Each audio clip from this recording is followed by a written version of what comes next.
Hello friends, Rijita দিনালিপি থেকে আমি Ruby বলছি। আজকে ভাবছো রুবি কেন এত সকালবেলা উঠে শাড়ি টাড়ি পরে রেডি? আসলে তা না, আজকে তো তোমরা জানোই আজকে হনুমান জয়ন্তী, তার সাথে পূর্ণিমার পুজো। প্রত্যেক মাসেই কিন্তু আমি পূর্ণিমার দিন আমাদের গুরুদেবের উদ্দেশ্যে শিরনি নিবেদন করি। তা আজকে আমি খুব ভোরে উঠে গেছি। উঠে যেটুকু ঘর বাড়ি পরিষ্কার করার পুরোটা পারিনি, কিছুটা করে তারপর আমি পুজোর ঘরে চলে এসেছি। তা দুটো পুজো একসাথে করা যাবে না। আমার হাজবেন্ড দায়িত্ব নিয়েছে হনুমান জয়ন্তী উপলক্ষে পুজোটা উনি করবেন, আর আমি করব এদিকে আমার আসনের পুজো। তা এক ঘরে আমি হনুমানজিকে সাজিয়েছি আর এক ঘরে আমার গুরুদেবকে সাজিয়েছি। এই দেখো, ভোর 4:45 আমি ঘুম থেকে উঠে গেছি আর আমার হাজবেন্ডকে 4:45 ডেকেছি। আর সমস্ত ফুল মিষ্টি সব কালকে এনেছি। এই যে তুলসী গাছে আমি একটা আড়াল দিয়ে রেখেছি, এত রোদ আসে সেই জন্য। দেখো, শিরনি দিয়ে আমি আজকে পূর্ণিমায় আমি পুজো দিই প্রত্যেক মাসে। তা আমার আসনটা কেমন সাজানো হয়েছে তোমরা অবশ্যই কমেন্ট করে জানাবে।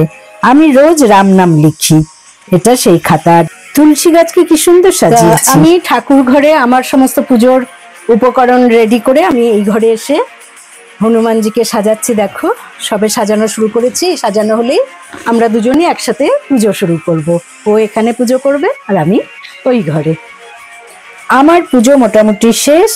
আমি এবার সমস্ত গুছিয়ে নিচ্ছি। ফলগুলোকে একটা পাত্রে, তার মধ্যে মিষ্টিগুলো রেখে দিচ্ছি আর শিরনিটা আরেকটা পাত্রে ঢেলে রাখছি। রেখে আমি যতক্ষণ না আমার হাজবেন্ডের পুজো শেষ হয় আমি সব মেজে বাসনগুলো রেখে দেব। তা আমি আলাদা পাত্রে সবকিছু ঢেলে নিচ্ছি। আর এই লাড্ডু দুটো শিরনির মধ্যে দিয়েছিলাম, এগুলোকেও শিরনির সাথে মেখে দিচ্ছি। এই শিরনির ভীষণ টেস্ট হয়। যতজন আমার বাড়িতে এই শিরনি খেয়েছে তারা প্রত্যেকেই মুগ্ধ।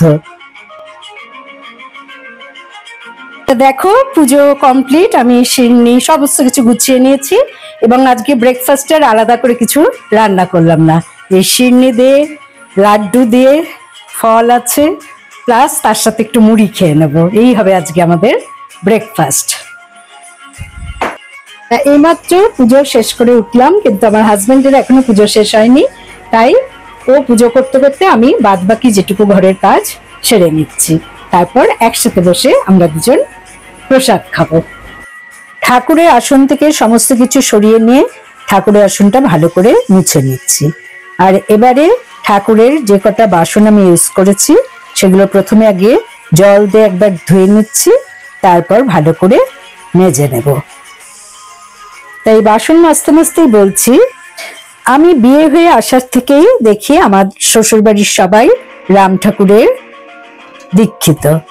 আর আমার শাশুড়ি মা প্রত্যেক পূর্ণিমায় শিরনি দিয়ে গুরুদেবের পুজো করতেন। তা আমিও এটা এখনো অব্দি ধরে রেখেছি। খুব ভালো লাগে পূর্ণিমার দিন করে যে শিরনি দিয়ে পুজো করি। তা বাসনগুলো সব মাজা হয়ে গেল, আমি এরকম ভাবে রেখে দিলাম আর লাইটটা অফ করে দিলাম। আজকে এই ফুলটা ফুটেছে, এতদিন কুড়ি হয়ে আস্তে আস্তে কিভাবে ফুটলো দেখো। আর এদিকে ডিশ ওয়াশারে রাতে সমস্ত বাসন মাজার জন্য দিয়ে দিই। সকালে উঠে সমস্ত মাজা হয়ে যায়, নিচে বড়গুলো দিই আর ওপরে ছোটগুলো দিই। এই যে এত বাসন মাজা হয়েছে, আরো বাসন আছে ওই ঘরে।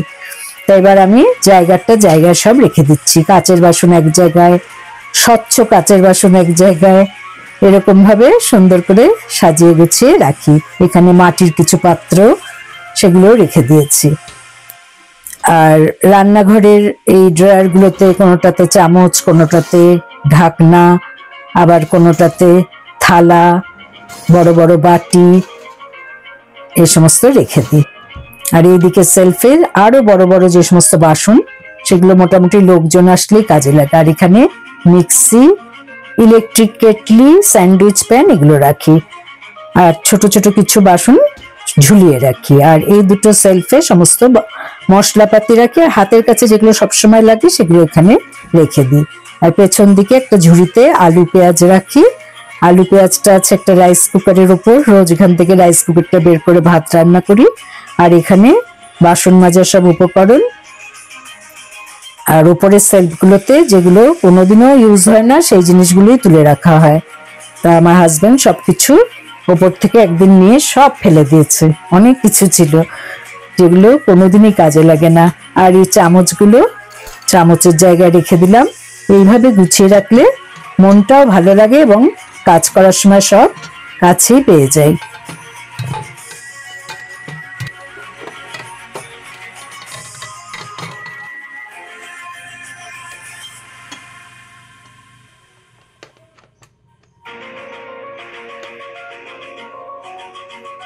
রান্নাঘর ছেড়ে এবার বেরিয়ে আসলাম ড্রয়িং রুমে। এখানে সমস্ত টি টেবিলের উপর ছড়ানো, ভোরবেলা কিছুই করে উঠতে পারিনি আজকে। তবে এক সময় গিয়ে আমি গাছে জল দিয়ে এসেছি আর পায়রার খাবার দিয়ে এসেছি। তা পুজো শেষ করে আমি এখন এই টি টেবিল, শোকেস এগুলো সব ওপর ওপর যেগুলো রোজই ঝাড়া পোছা করতে হয় সেগুলো সব করে নিচ্ছি। আর এখানে আমাদের সোফার সবসময় একটা টাওয়েল দিয়ে ঢেকে রাখি, বড় টাওয়েল দিয়ে, যাতে নোংরা না বসে যায়। আর এই তাকিয়া গুলো সুন্দর করে সাজিয়ে রাখলাম। এই হলো আজকের কাজ। আরো কাজ আছে রান্নাঘরে। রান্নাঘরে এটা সবসময় আমি নিচে পেতে রাখি, তাতে সুবিধা হয় অনেক কিছু পরে রান্নার সময়। আর এই দেখো আমার পুজো, এইমাত্র আমার হাজবেন্ডের পুজো শেষ হয়েছে। কি সুন্দর করে সাজিয়েছি দেখো। এখানে কিন্তু 108টা তুলসী পাতা ঠাকুরের পায়ে দেয়া হয়েছে। এবার বললামই তো আগে, মুড়ি, সিন্নি, মিষ্টি, ড্রাই ফ্রুটস যা কিছু সব দিয়ে আজকের খাওয়া। সকালে আর কোনো রান্নার ঝামেলার মধ্যে যায়নি, মানে ব্রেকফাস্ট রান্না করার। প্রসাদ খাওয়া তো হয়ে গেল, কিন্তু সকালবেলা মিষ্টি জিনিস খাওয়ার পর বুঝতেই পারছো কি ধরনের মানে গায়ের মধ্যে একটা গোলা নিয়ে আসে। তাই আমি একটু চা করি, চা আর একটু তার সাথে পাঁপড় পুড়িয়ে নেবো। খুব ভালো লাগে আমার চায়ের সাথে পাঁপড় পোড়া। এটা একটু খেয়ে নিয়ে তারপরে রান্নাঘরে যাব। এই সময় সাধারণত অন্যদিন ফ্রুট জুস খাই, কিন্তু আজকে এই সিন্নির মধ্যেই অনেক ফ্রুটস ছিল, তাছাড়া মিষ্টি খেয়েছি, সেই জন্য আজকে আর প্রশ্নই ওঠে না। এই চিনি ছাড়া লিকার চা, তার সাথে একটু পাঁপড় পুড়িয়ে নেব। তা পাঁপড়টা আমি মাইক্রোওভেনেই পুড়িয়ে নিচ্ছি। ওইদিকে ভাত বসিয়ে দিলাম। এবার এই চাটা খাওয়ার পর আমি রান্নার সব বন্দোবস্ত করে নেব।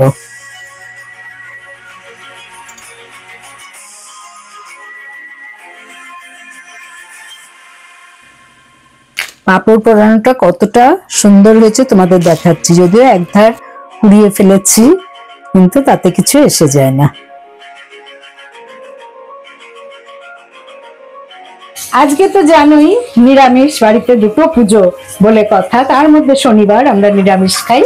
তা এখন আমি ভাত বসিয়ে দিয়েছি। বড় একটা লাউ ডুমো ডুমো করে কেটে নিচ্ছি। আজকে এই লাউ দিয়ে একটা শুক্তো বানাবো। কোনো তেতো ছাড়া লাউয়ের শুক্তো কত ভালো হয়, আজকে এই পুরো রেসিপিটাই তোমাদের দেখিয়ে দেব। লাউয়ের খোসা ছাড়িয়ে লাউগুলোকে ছোট ছোট এরকম টুকরো করে নিয়েছি, এই দেখো। তারপর ভালো করে জল দিয়ে ধুয়ে একটা ঝুড়িতে রেখে এটাকে প্রেসার কুকারে অল্প জল আর সামান্য একটু লবণ দিয়ে ভালো করে মেখে নিচ্ছি। তারপর ঢাকনাটা লাগিয়ে দিলাম আর ঠিক একটা সিটি দেব। এটা সিটি পড়তে পড়তে আমি আলাদা একটা ফ্রাই প্যানের মধ্যে 1 টেবিল স্পুন 5 ফোড়ন ভালো করে ভেজে নিলাম।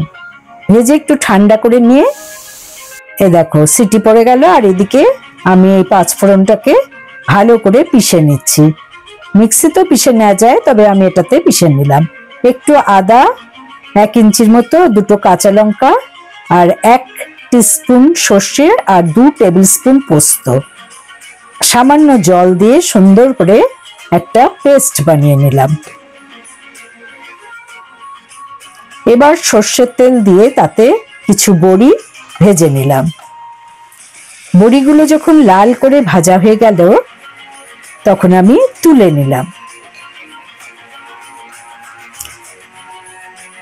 বাদ বাকি তেলে আমি 2টো শুকনো লঙ্কা আর হাফ টিস্পুন সাদা জিরে দিয়ে দিলাম, সামান্য একটু হলুদও দিয়ে দিলাম।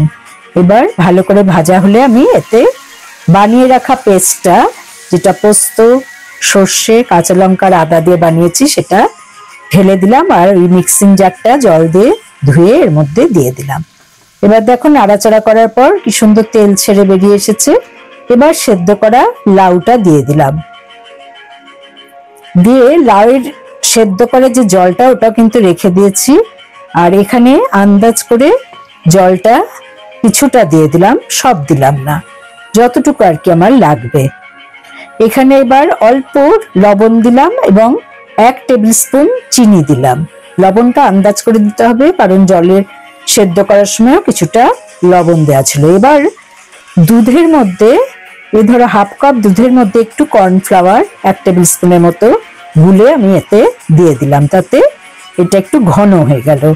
এবার বড়িগুলো এত বড় বড় বলে আমি ভেঙে দিয়েছি, তোমরা চাইলে গোটা বড়িও দিতে পারো। দিয়ে সবকিছু একসাথে নেড়ে নিলাম। আর এখানে 5 ফোড়ন যে ভেজে গুঁড়ো করে রেখেছিলাম সেটা 1 টিস্পুনের মতো দিয়ে দিলাম, দিয়ে ঢাকা দিয়ে রেখে দিচ্ছি। এটা যে কি অপূর্ব লাগে গরম গরম ভাতের সাথে, মানে ভাবতেই পারবে না। গরমকালে বিশেষ করে এই লাউ শুক্তো দারুণ ভালো লাগে। আর আমি করে নিচ্ছি ছানার ডালনা। তা দুধ প্রথমে ছানা করে নিতেই হবে। আমি 1 লিটার দুধের ছানা করে নিলাম। এটা আর আমি পুরোপুরি দেখাচ্ছি না, কারণ তাহলে ভিডিওটা অনেকটাই বড় হয়ে যাবে। এ দেখো দুধের ছানা হয়ে গেছে। এবার ছানাটাকে ছেঁকে নিয়ে একটু ভালো করে জল দিয়ে ধুয়ে আমি এর মধ্যে কাশ্মীরি লঙ্কা, একটু গরম মশলার গুঁড়ো, 2 টেবিল স্পুন ছাতু এই দিয়ে ভালো করে দেখো মেখে নিয়েছি, নিয়ে এরকম গুলি পাকিয়ে নিয়েছি। এবার তেলের মধ্যে এপিট ওপিট করে এরকম লাল করে ভেজে নিয়েছি।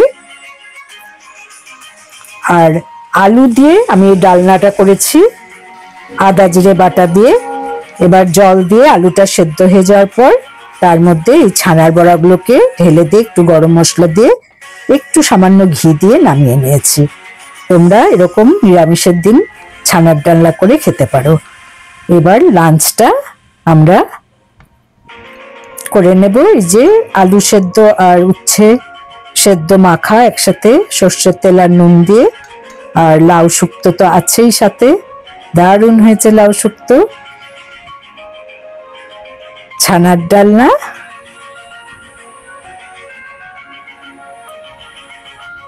আর সাথে আমের টক। এই হলো আজকে লাঞ্চ। ছানাটা কতটা সফট হয়েছে, ছানার বড়াটা দেখো, ভেতরে কি সুন্দর ঝোল টেনে নিয়েছে, কিন্তু ভেঙে যায়নি, সফট হয়েছে। এভাবে রান্না করলে অসাধারণ লাগে। তা আশা করি বন্ধুরা তোমাদের আজকের ব্লগ পছন্দ হয়েছে। যদি ভালো লেগে থাকে তাহলে অবশ্যই আমার চ্যানেলে লাইক করো, লাইক করতে ভুলো না কিন্তু, কমেন্ট করো এবং পারলে তোমাদের চেনা পরিচিতদের সাথে শেয়ার করো। আর নতুন বন্ধুদের জন্য বলছি তারা অবশ্যই একটা সাবস্ক্রাইব করে দিও। সাবস্ক্রাইব করে পাশের বেল বোতামটাতে একটু টাচ করবে, দেখবে অল একটা বেরিয়ে আসবে, সে অলে টাচ করে দেবে। তাহলে যেদিনই আমি এরকম নতুন নতুন ব্লগ তোমাদের সাথে শেয়ার করব তার একটা নোটিফিকেশন তোমাদের কাছে চলে যাবে। তাহলে আসি বন্ধুরা, ভালো থেকো, সুস্থ থেকো। Thanks for watching, by.